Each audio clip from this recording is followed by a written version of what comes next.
धन्यवाद, खूब सारा। मैं पूछ रहा हूं बुद्धि से हम क्या समझते हैं। अगर मैं कह दूं कि बुद्धि की डेफिनेशन दीजिए, बुद्धि हम किसे कह सकते हैं, तो बताइए फिर बुद्धि की डेफिनेशन बताइए मुझे, किसे कह सकते हैं। अगर बात करें बुद्धि की डेफिनेशन की, तो हम ये कह सकते हैं मानव की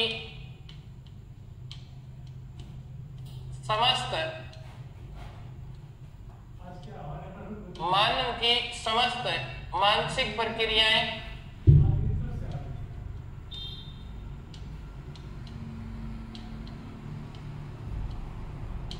यानी आपके दिमाग में यह होगा कि मेमोरी जो होती है वो बुद्धि हो सकती है, वो आगे बात करेंगे, परंतु डेफिनेशन की बात कर रहे हैं तो मानव की समस्त मानसिक प्रक्रियाएं, सोचने समझने की शक्ति। वाह, विमर सिंह ने कहा सोचने समझने की शक्ति को कह सकते हैं गुरुजी, ठीक है। प्रक्रियाएं, चलिए मानव की समस्त मानसिक प्रक्रियाएं वह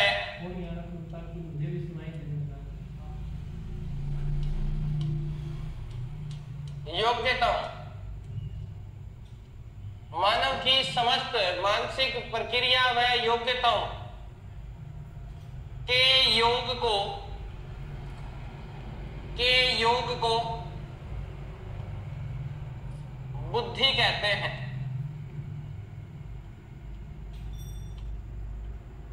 बुद्धि कहते हैं, ठीक है। यानी मानव जिस चीज को सोचता है, बुद्धि मानसिक रूप से सोचता है, वो बुद्धि है। उसकी जो योग्यता है वो ये कार्य कर सकता है, वो उसकी क्या है, बुद्धि है। तो सीधी सी, हाँ सर नया टॉपिक चालू हुआ है, बिल्कुल नया फ्रेश अभी निकाल के लाए, तड़कता भड़कता सा टॉपिक है, अभी निकाला है हमने कंपनी से, बिल्कुल बुद्धि नया कंटेंट है आपका। तो समझ में आया आपको? ये हमारे दिमाग में सभी के बनी हुई कि मानव की समस्त मानसिक प्रक्रियाएं, तो मानसिक प्रक्रिया में चिंतन आ जाएगा, सोचने समझने की क्षमता आ जाएगी, समस्या समाधान आ जाएगा, मनन, चिंतन, तर्क, कल्पना, ये सब चीजें क्या है, मानसिक प्रक्रियाएं तो हैं। और जो आप कह रहे हो सीखने की योग्यता, तो सीखने की योग्यता फिर इसी में शामिल हो गई। तो यानी सीधी सी परिभाषा तो ये है, मानव की समस्त मानसिक प्रक्रियाएं व योग्यताओं के योग को क्या कहते हैं, बुद्धि कहते हैं। ये भिन्न कौन आ गया, चंचल राजपूत भिन्न कौन है बेटा, अभी तो हमने स्टार्ट ही नहीं किया, ठीक है। तो यहां से ये परिभाषा हमारे दिमाग में थी। परंतु देखिए फ्रांस के अंदर एक जन आंदोलन चला था। कहां चला था? फ्रांस में 1890 से लेकर 1905 सॉरी 1890 से 1995 के मध्य एक जन आंदोलन चला,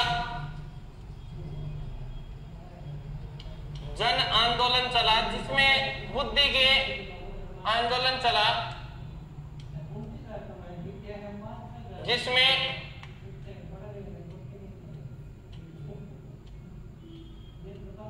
बुद्धि के मापदंड तय किए गए, बुद्धि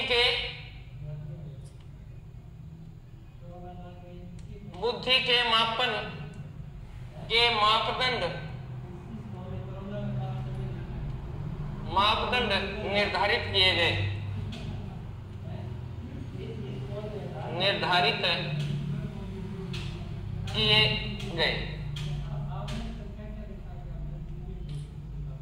अब जो आप कह रहे हो ना, वही बात हुई। कब? 1890 और 95 में क्या हुआ कि बुद्धि हम किसे कह सकते हैं, बुद्धि को कैसे माप सकते हैं, इसके मापदंड क्या कर दिए गए, निर्धारित कर दिए गए। फिर एक समिति बैठी, ठीक है, एक परिषद बैठी, उसने देखा कि बुद्धि में क्या क्या चीजें शामिल हैं जो लोगों के माइंड में है, वो क्या है, लोगों के माइंड में है। तो उन्होंने कहा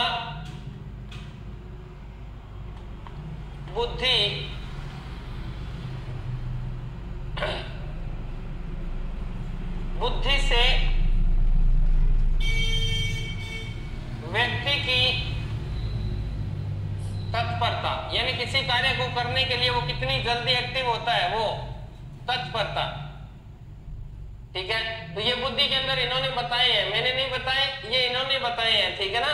बुद्धि के अंदर है तत्परता, तात्कालिकता,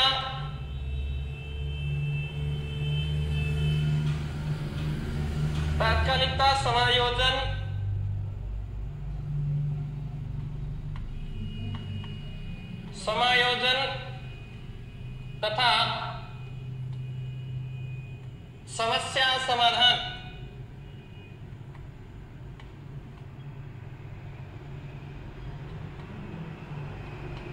देखो कौन कौन सी चीजें हैं, तत्परता, तात्कालिकता, समायोजन तथा समस्या समाधान। समस्या समाधान की क्षमता,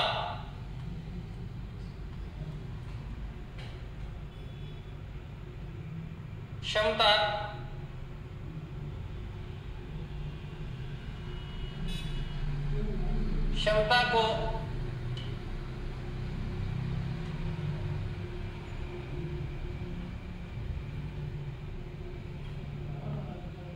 शामिल किया जाता है,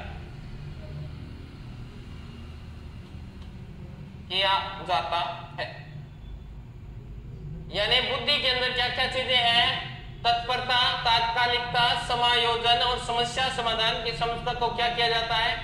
सर 1895 है क्या? मैंने बताया 1890 से लेके 1895 के मध्य एक जन आंदोलन चला। जन आंदोलन का अर्थ होता है वो कोई एक दिन नहीं चलता, 4-5 दिन चलता है, ठीक है। ऐसे थोड़ी है कोई, सालों में चलता है। ये क्या होता है, सालों में चलता है। समझ में आई ना बात है? किस में चलेगा, सालों में चलेगा। तो देखो अब क्या हुआ, अब अपन खुद सोच के देखो कि प्रत्येक व्यक्ति क्या एक जैसा हो सकता है क्या? आप और किसी में छोड़ो, बुद्धि के अंदर सोचो कि प्रत्येक व्यक्ति में बुद्धि एक जैसी हो सकती है क्या? नहीं हो सकती। आपका उत्तर होगा नहीं हो सकती सर। तो बस यानी प्रत्येक व्यक्ति बुद्धि के मामले में सभी क्या अलग अलग है। किसी की सोचने की क्षमता तेज है, किसी की लिखने की है, किसी की बोलने की है। तो यानी कोई तो किसी समस्या को जल्दी सुलझा लेता है, कोई बहुत टाइम लगाता है। तो प्रत्येक के अंदर क्या होती है, बुद्धि अलग अलग है पाई जाती है। समझ में आ गया? क्योंकि प्रत्येक व्यक्ति समान रूप से कभी भी एक जैसा नहीं होता। तो ये चीज हुई कन्फर्म।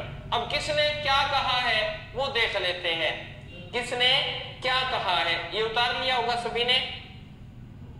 अगर उतार लिया तो बताओ, फिर आगे मैं आपको परिभाषा बताता हूं। किसने क्या कहा है?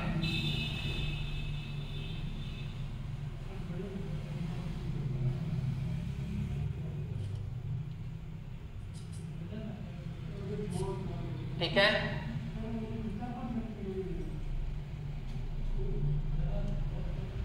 बुद्धि की परिभाषाएं अलग अलग विद्वानों ने बुद्धि को अलग अलग बताया है। तो सबसे पहले अपन देखते हैं कि बुद्धि सीखने की योग्यता है। ये कह रहे हो क्या आप? तो आपने एक पहला लिखना है, बुद्धि समायोजन, बुद्धि समायोजन की क्षमता है। समायोजन की क्षमता। समायोजन क्या होता है? एडजस्टमेंट होती है, यानी कहीं भी चले जाएं, कुछ भी हो, सामने समस्या आएगी, उसका क्या कर लेगा, एडजस्टमेंट कर लेगा, उसकी परिस्थिति के अनुसार ही डर जाएगा। वो बुद्धि है। इस बात को किन किन लोगों ने माना है, बस यहीं से ये परिभाषाएं शुरू हो जाएंगे। इसके समर्थक विद्वान है कौन कौन है? तो देखो इसके समर्थक विद्वानों में सबसे पहले अगर बात करें तो अल्फ्रेड बिने, अल्फ्रेड बिने। दूसरे की बात करें J.S. रोस, अल्फ्रेड बिने, J.S. रोस, सीरियल बर्ट,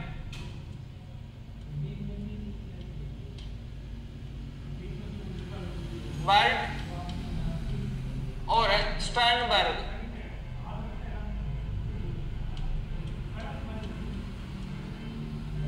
इन लोगों ने माना है कि बुद्धि समायोजन की क्षमता है। बहुत बार पेपरों में सीधा पूछता है कि बुद्धि को समायोजन की क्षमता कौन नहीं मानता या कौन मानता है। तो ये चार विद्वान है, इन लोगों ने कहा है कि बुद्धि समायोजन की क्षमता है। तो चार परिभाषाएं आपकी क्लियर हुई। यानी समायोजन की क्षमता कौन कौन मानते हैं? अल्फ्रेड बिने, जे.एस. रोज, सीरियल बर्ट और स्टर्नबर्ग। इसको ट्रिक से भी याद रख सकते हो, मजाक मजाक में याद रख लो। समायोजन कौन कर सकता है? समायोजन हमेशा ही फ्रेंड कर सकता है। अगर ऐसे याद रखो तो ऐसे कर, नहीं तो समायोजन के बिना, तो बिना का क्या हो जाएगा? ये लो, समायोजन के बिना व्यक्ति को क्या आता है? गुस्सा आता है, रीस आती है। ये लो, समायोजन के बिना व्यक्ति को क्या आती है? रीस आती है। तो वो क्या हो जाता है? सीरियस हो जाता है। व्यक्ति क्या हो जाता है? सीरियस हो जाता है। और फिर हर जगह वो क्या करने लग जाता है? स्टन करने लग जाता है। यानी एक जगह टिकता नहीं है, स्टन यानी घूमता रहता है। बस, तो ये याद हो गए सारे। हर वर्ग में क्या करेगा? घूमता रहेगा। ये लो वर्ग, इसको ऐसे भी याद रख सकते हो। तो दोबारा बता देता हूं कि जिस व्यक्ति का समायोजन नहीं होगा, समायोजन के बिना, बिना से याद रह जाएगा बिने, व्यक्ति को क्या आएगा? रीस आएगी। ये लो रोस, रीस आएगी तो वो क्या हो जाएगा? सीरियस हो जाएगा। सीरियस से याद कर लो सीरियल, ठीक है? सीरियल किलर बन जाएगा, वो सीरियल हो जाएगा और हर वर्ग में वो घूमता रहेगा। इसको ऐसे भी याद रख सकते हैं। अब देखो 2 नंबर, बुद्धि, बुद्धि सीखने की क्षमता है। बुद्धि सीखने की क्षमता, इस बात का समर्थन किन किन विद्वानों ने किया है? बुद्धि किसकी क्षमता है? सीखने की क्षमता है। इसका अब ये देखो, ये कॉलेज फर्स्ट ग्रेड का जो एग्जाम था उसमें सीधा प्रश्न आया था कि बुद्धि सीखने की क्षमता, ये बात किसने कही है? तो देखते हैं पहले विद्वान कौन कौन है। जो आया है प्रश्न वो मैं आपको बता दूंगा। थॉर्नडाइक, बकिंघम और कॉल्विन, और कॉल्विन।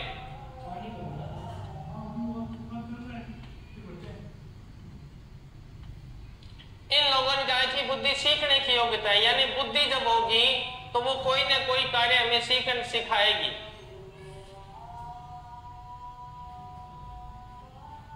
तो इसको कैसे याद करें? देखो, अगर आपको सीखना है, सीखने का अर्थ अधिगम, आपको कई बार एग्जामिनर जाने के लिए यहाँ अधिगम शब्द भी दे सकता है ना? सीखने को अधिगम बोलते हैं। तो यानी आपको सीखना क्या है? डाई।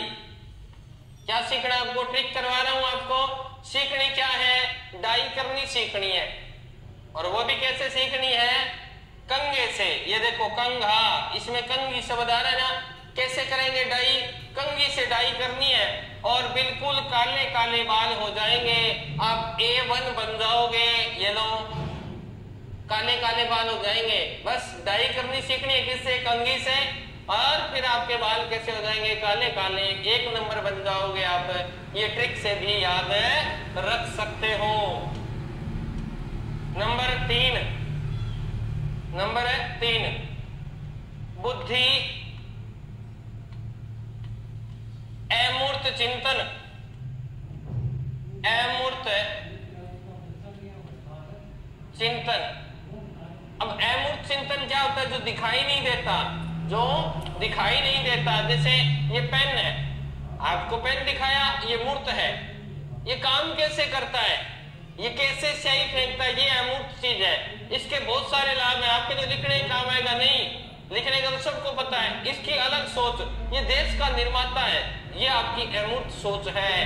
ये आपकी क्या है? अमूर्त सोच है। तो बुद्धि अमूर्त चिंतन की क्या है? योग्यता, अमूर्त चिंतन की क्षमता।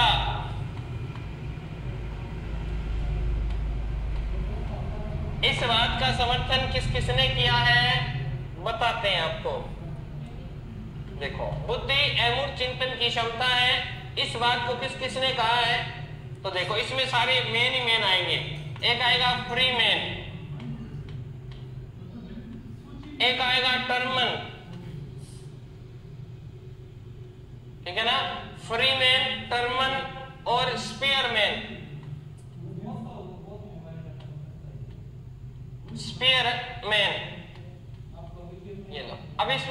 से तो याद रखने वाली सीधी सी बात हो गई कि अमूर्त चिंतन पशु तो कर ही नहीं सकते।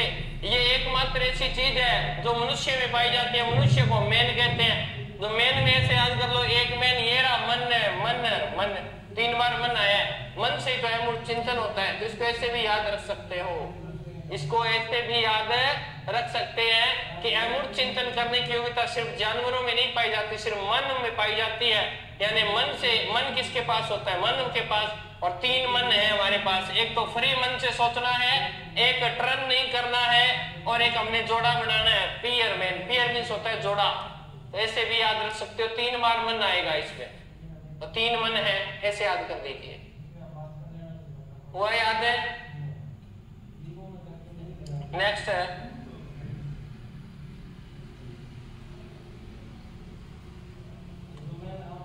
नंबर 4, बुद्धि समस्या समाधान। बुद्धि समस्या समाधान की क्षमता। यानी बुद्धि क्या है? समस्या समाधान की क्या वो क्षमता है। उसको ऐसे याद है। अब इसके प्रतिपादक कौन है? इसके विद्वान कौन है जो इसका समर्थन करते हैं? तो देखो, इसके विद्वान हैं 2 व्यक्ति। कौन है? 2 व्यक्ति। एक तो है गेरेट, इसे गेरिट भी बोलते हैं कई, ये गेरेट। और एक है वेस्लर, डेविड वेस्लर। तो समस्या जब आएगी, कब आएगी समस्या? जब आप बाजार में जाकर किसी चीज का क्या पूछोगे? रेट पर पूछोगे। क्या पूछोगे? रेट पूछोगे। ठीक है। और आपको कोई वास्तव में इतना है रेट, तो वास्तव से बस ये 2 ही शब्द याद करने हैं, वेस्लर। वास्तव में इतना रेट है। समस्या कब आती है? बाजार में जब वस्तु खरीदने जाते हैं समस्या आती है, कौन सी लें कौन सी न लें। तब उनके रेटों में बड़ी समस्या आती है। तो रेट से याद हो जाएगा रेट। समस्या कब आएगी? जब रेट पूछेंगे। और फिर आपको वास्तव में इतनी रेट है।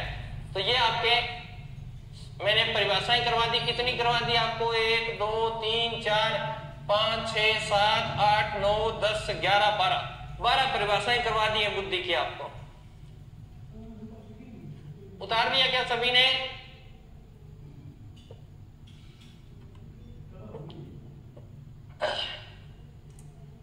बताओ बेटा, सभी ने उतार लिया?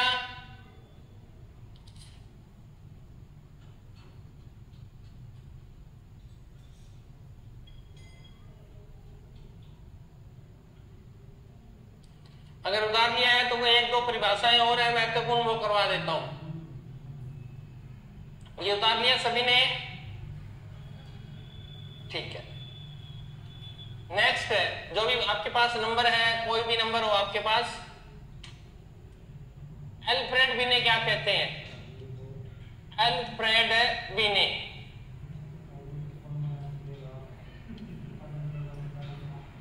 ये कहते हैं बुद्धि इन 4 शब्दों में निहित है। इन 4 शब्दों में निहित है।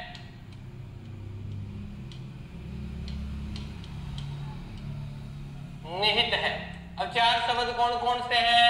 बस यहां से पेपर में प्रश्न पूछा जा सकता है कि उन्हें कुछ भी नहीं बनाना, ऑप्शन बने बनाए हैं। तो 4 शब्द कौन कौन से? पहला है ज्ञान, दूसरा है आविष्कार,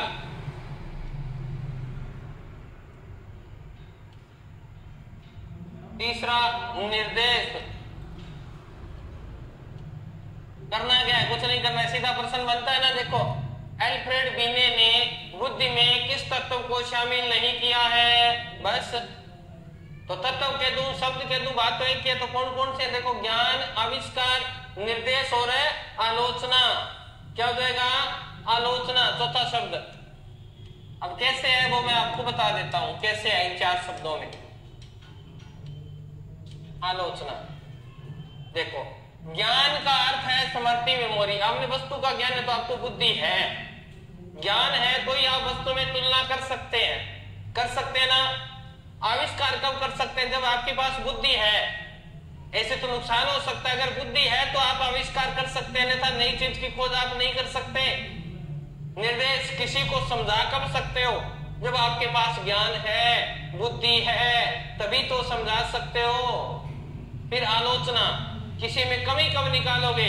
जब आपके पास बुद्धि है, तुलना करने का ज्ञान है, तो आप देखते हो तुलना करके कि हाँ इसमें ये चीज ज्यादा है, इसमें ये कम है, ये अच्छी है, ये बुरी है। तो आलोचना तभी की जाती है, किसी की टिप्पणी तभी की जाती है जब आपके पास बुद्धि है। तो एल्फ्रेड बी ने ये परिभाषा बताई है। ठीक है, तो टर्मन वाला भी मैंने आपको बता दिया था क्या? पीछे देखना पड़ेगा, आगे थे क्या? बुद्धि सीखने अमूर्त चिंतन की योग्यता है, बुद्धि अमूर्त चिंतन की योग्यता, इसमें टर्मन आ गया ना, ये रहा। इसके साथ एक और लिखना चाहो तो लिख लीजिए, हल भी है, हल भी है, इसमें कौन है? हल भी है। तो ये आपकी परिभाषा आ गई है।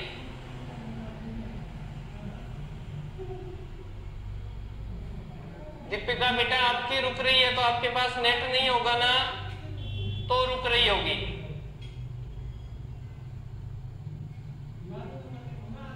आपके पास कोई नेट की दिक्कत होगी बेटा? ओके, अब अपन नेक्स्ट देखते हैं 6 नंबर, यहीं पे लिख लो, भारतीय दृष्टिकोण।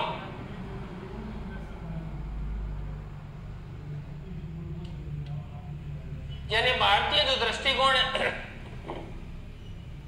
भारतीय दृष्टिकोण का अर्थ है कि हमारे भारत के अंदर जो वेद है, पुराण है, पुरानी जो ग्रंथ है, उनमें क्या बताया गया है बुद्धि के बारे में, उनके बारे बुद्धि के बारे में क्या बताया गया है।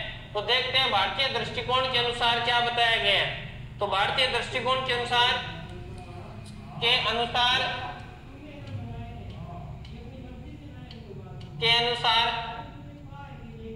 बुद्धि में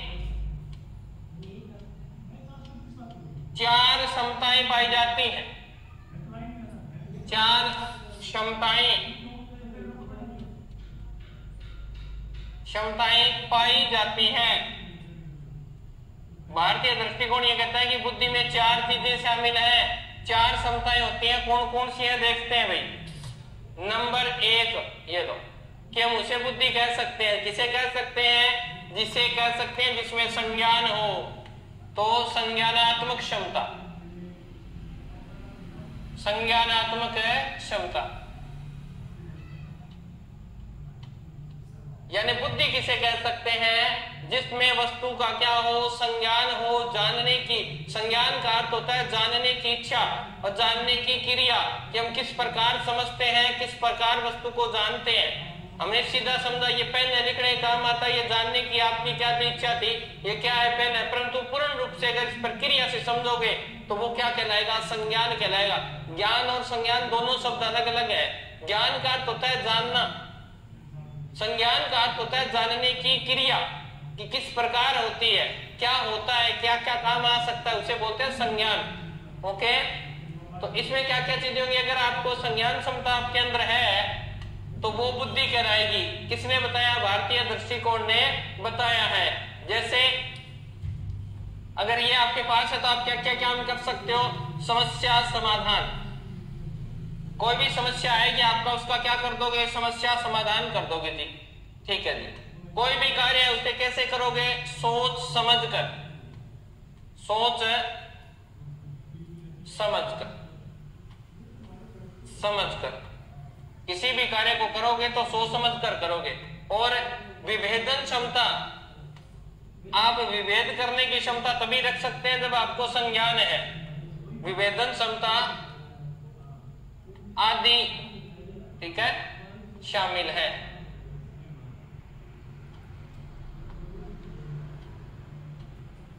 ओके बेटा, संज्ञानात्मक क्षमता में क्या क्या चीजें आ जाएंगी? कोई भी समस्या है उसका समाधान करना, ठीक है, सोच समझकर किसी वस्तु के बारे में निर्णय लेना।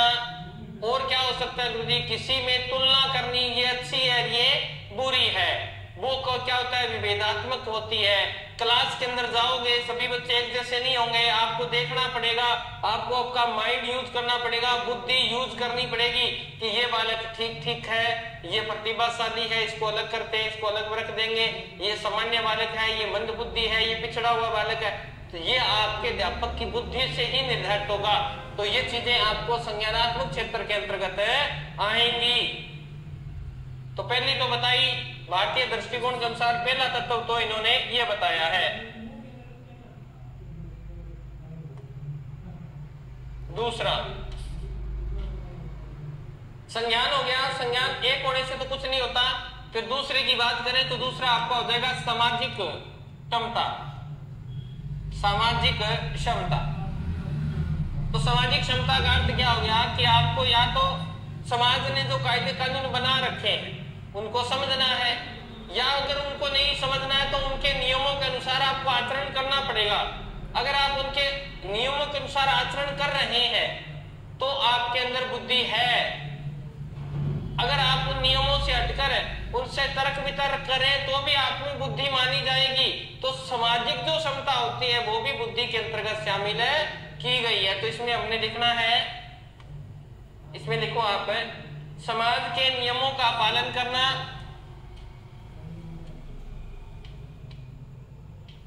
समाज के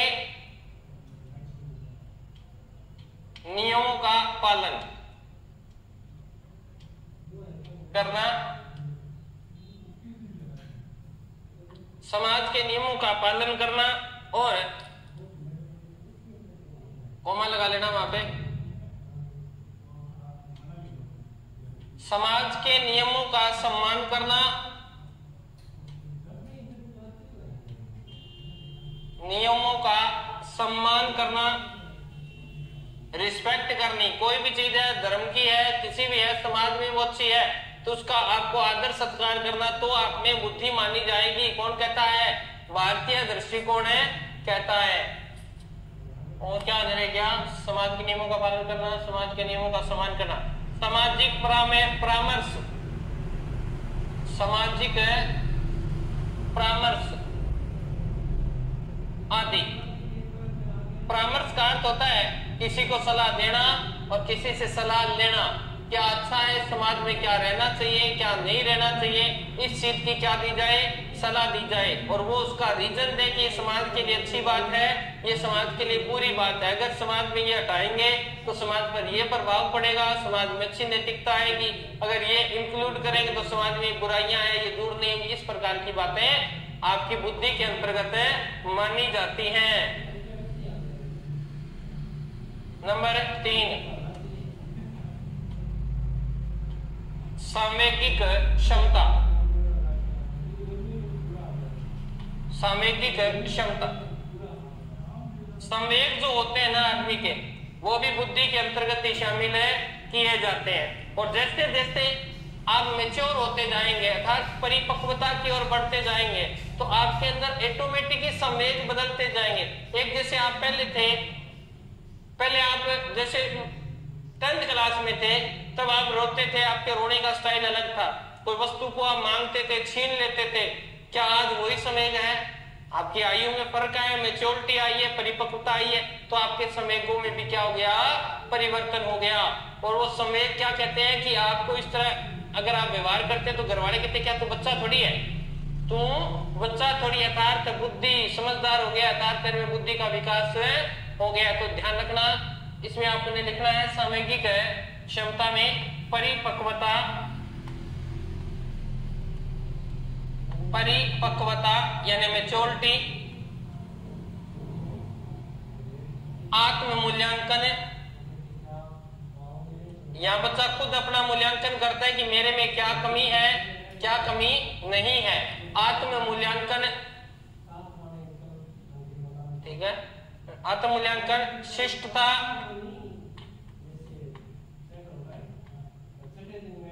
आदि। तो ये संवेगों से प्रदर्शित होता है। कई बार क्या होता है, हम घर पे बैठे हैं, ठीक है, बुद्धि 1 मिनट में चेंज हो जाती है, बुद्धि हाथों हाथ क्षणिक होती है। जैसे आप 2 बहन भाई हो, आपस में लड़ रहे हो, ठीक है। आप में क्रोध समेगा, उस समय कौन सा समेगा? क्रोध समेगा। तुरंत ही घर की बेड बाहर वाली घंटी बजी, बेड डोल बजी, ठीक है। आप भाग कर गए, आपने देखा आगे आपके फूफा जी खड़े हैं, आपका समय बदल जाएगा।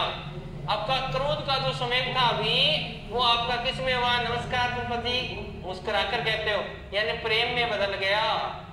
बदला कि नहीं बदला? अब आप फूफा जी को अंदर बाहर कमरे में बिठाया, अंदर पानी लेने गए तो बहन ने पूछा कौन है? फिर क्रोध, तेरे को कोई हुआ है, तेरे को क्या लेना है? फिर क्रोध समय, फिर फूफा जी और ठीक है सभी मुस्कुरा। यानी बुद्धि के अंदर क्या है? शिष्टता होती है। ये बात किसने कही है? भारतीय दृष्टिकोण ने इस बात की पुष्टि की है। आगे देखते हैं, नंबर 4। नंबर 4 में उद्यमी, अगर ऐसे ये सही वाक्य है, बाकी आप लिखना चाहो तो इस तरह भी लिख सकते हो। उद्यमी क्षमता, यानी प्रत्येक व्यक्ति कोई ना कोई कार्य करता है, रोजगार करता है। रोजगार करने के लिए व्यक्ति को क्या चाहिए? बुद्धि चाहिए। बिना बुद्धि के तो वो कार्य कर नहीं सकता। चाहे वो उद्योग धंधों में जाए, कहीं भी जाए, है ना, तो वो कार्य कर ही नहीं सकता। तो उसके लिए, रोजगार के लिए उसे क्या चाहिए? बुद्धि चाहिए। तो वहां बुद्धि होना आवश्यक है, ठीक है ना, वहां बुद्धि होना आवश्यक है। तो उद्यमी क्षमता होती है। इसमें क्या होता है? इसमें कठिन परिश्रम, कठिन परिश्रम, कठिन परिश्रम,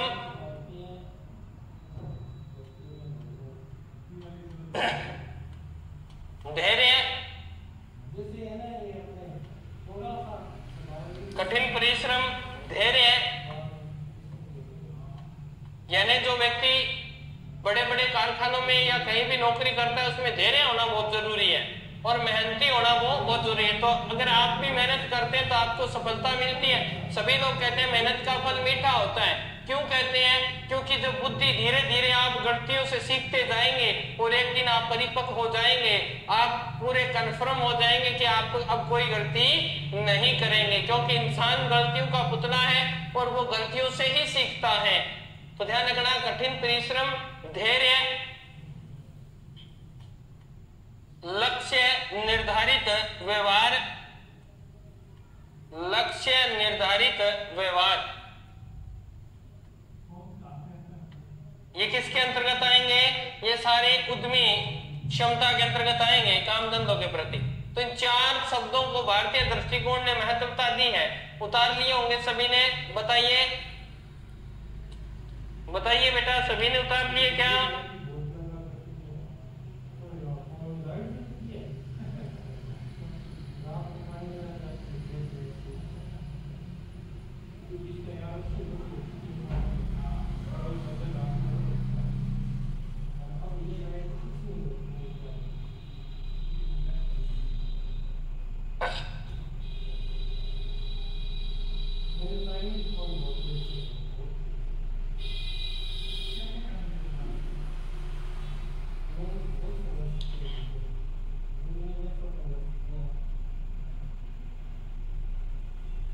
सा नहीं दिख रहा है, लिख लिया।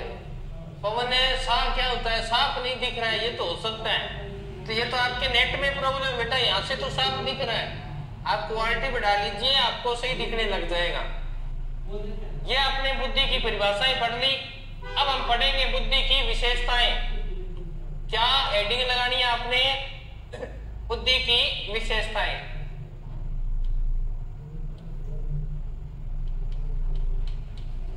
बुद्धि की विशेषताएं।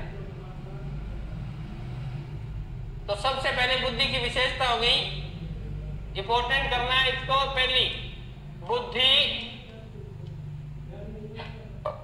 जन्मजात योग्यता है।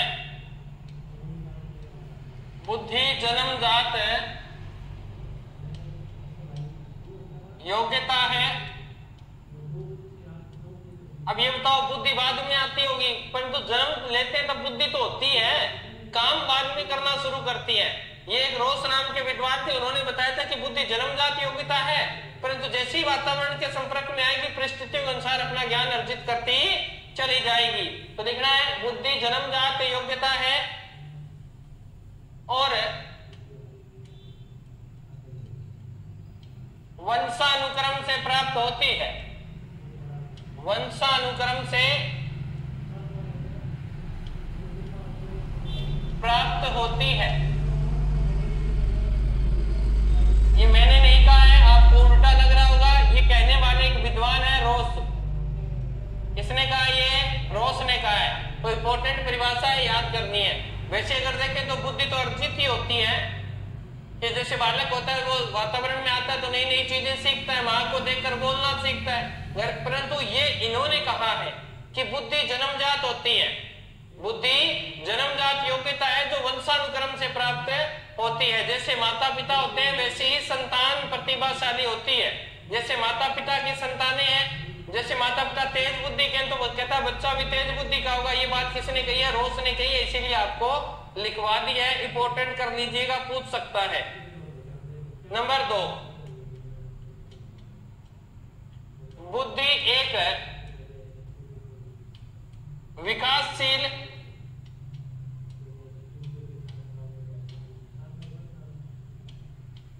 व परिवर्तनशील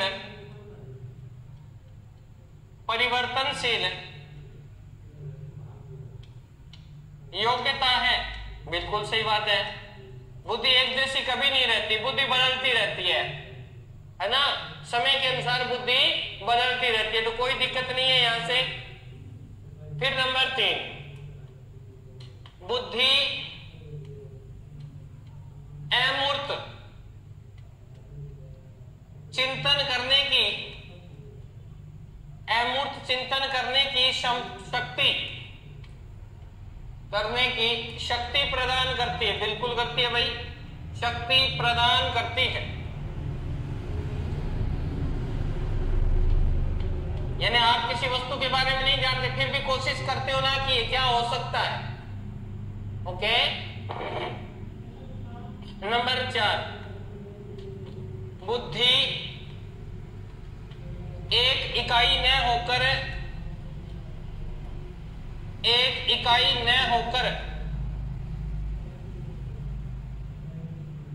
अनेक इकाइयों का समूह है। अनेक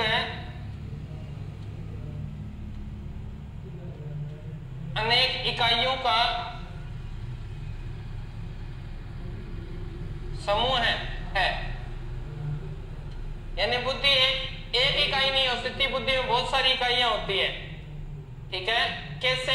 जैसे एक टीचर है, क्या वो टीचर ही हो सकता है? नहीं हो सकता। वो एक कलाकार हो सकता है, वो एक लेखक हो सकता है, वो एक चित्रकार हो सकता है, वो एक ड्राइवर हो सकता है। उसमें बहुत सारी योग्यता है। वो एक कुक हो सकता है ना, वो एक धोबी हो सकता है।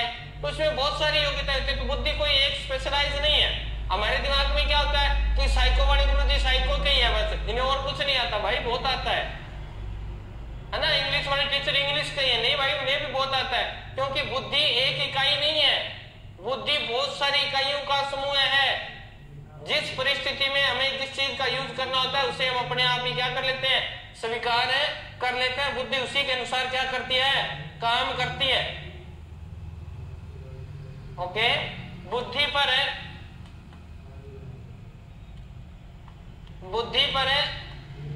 वंशानुक्रम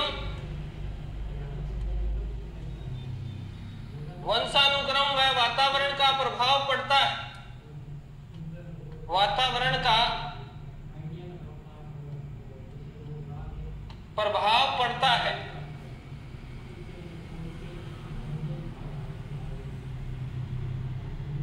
लिख लिया सभी ने?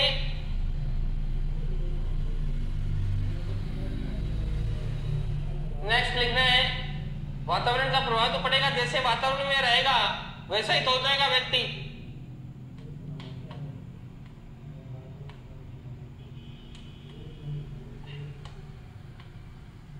बुद्धि व्यक्ति को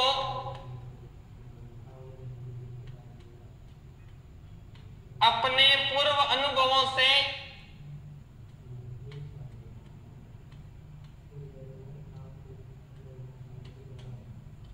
अपने पूर्व ज्ञान अर्जन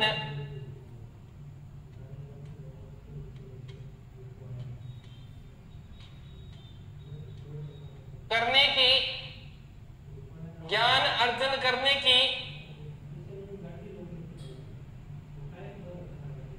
ज्ञान अर्जन करने का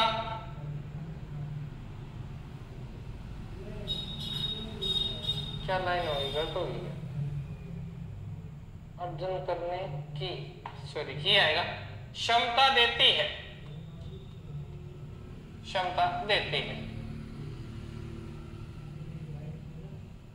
तो हमने बुद्धि को स्टार्ट किया, आज इतना ही कर पाएंगे, समय हो गया है। तो मिलते हैं कल, तब तक स्वस्थ रहें, मस्त रहें। जय राष्ट्र, जय भारत।